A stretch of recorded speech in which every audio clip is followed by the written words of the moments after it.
Pak, Ya, selamat atas penghargaannya. thank you Mas, thank you. Boleh Pak diceritakan soal kesannya mendapatkan penghargaan hari ini? Oh, alhamdulillah kita ini ya, seperti yang tadi saya sampaikan di speech tadi gitu ya. Kita sangat bersyukur alhamdulillah gitu ya. Dan tentunya banyak pihak yang membantu kami untuk nyampe ke tahap ini gitu sebagai simpan aset yang relatif masih muda gitu ya. Kita baru mulai itu 2022 Mas. Jadi ya dalam 2 tahun ini alhamdulillah tahun lalu kita dapat penghargaan sebagai fund campuran syariah terbaik. Kemudian alhamdulillah tahun ini dengan most inovatif gitu ya. Orang tua, keluarga, teman dan brokers, sekuritas, tentunya para investor yang semakin percaya kepada simpan aset manajemen. Insya Allah kita terus menjaga amanah tersebut gitu ya dan bisa mengembangkan lebih lanjut gitu. Insya Allah.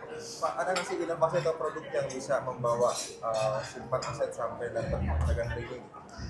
Kita tuh banyak mengembangkan segala sisi deh Mas. Tapi yang mungkin yang paling utama tuh terkait dengan teknologi. Ya, jadi kita ngebangun banyak sistem dari mulai back office kita sampai ke sistem aplikasi kita semua kita bangun homegrown gitu ya.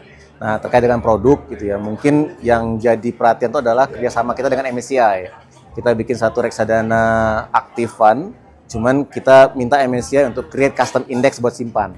Jadi ada proprietary index yang dimiliki oleh simpan aset manajemen dari MSCI. Kita tuh akan invest 60-70% dalam indeks itu dan 34% lagi kita bisa nyari alpha dari di luar list itu gitu. Nah, tujuannya mungkin lebih ke ini ya, lebih ke ingin membuktikan apakah ada indeks apakah ada provider yang bisa provide return yang lebih bagus daripada Serika Hati. Jadi kan ESG kemudian SDG itu selalu jadi tema kan, tapi kemudian Serika Hati indeks itu selalu outperform banyak indeks lainnya. Nah, kita coba challenge waktu itu kita challenge MSCI, bisa nggak mereka provide ESG index gitu ya, yang ESG flavored tapi yang bisa consistently beat the market gitu sih. Tahun depan Pak, ada target atau produk yang mau dikeluarkan? Produk? Tahun depan ada target tertentu? Iya, sebenarnya tuh yang selalu jadi pertanyaan itu adalah produk US dollar. Produk US dollar.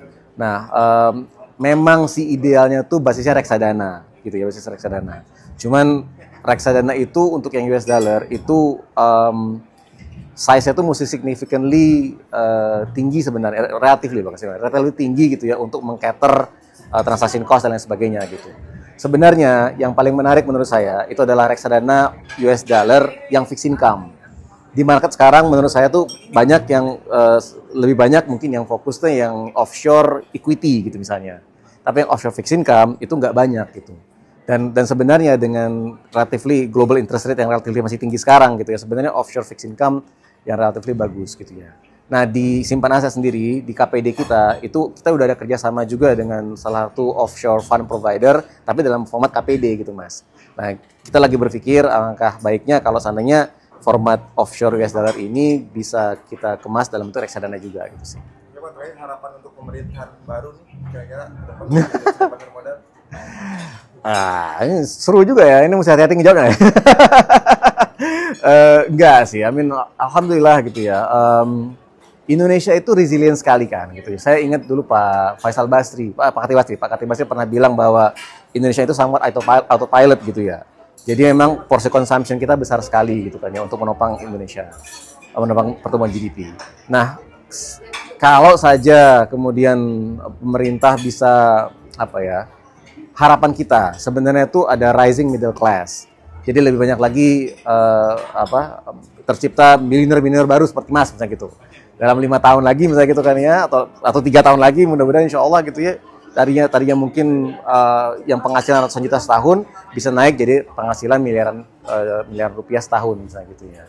Nah, ini yang harapan kita gimana caranya supaya rising middle class ini bisa dicapai oleh pemerintahan yang baru.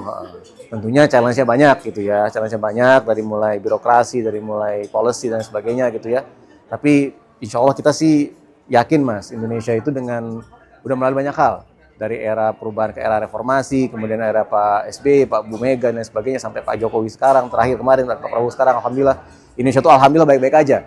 Ketika dunia gonjang-ganjing dan sebagainya, Indonesia alhamdulillah bisa melalui dengan baik. Oke Pak, terima kasih. Thank you Mas, thank you.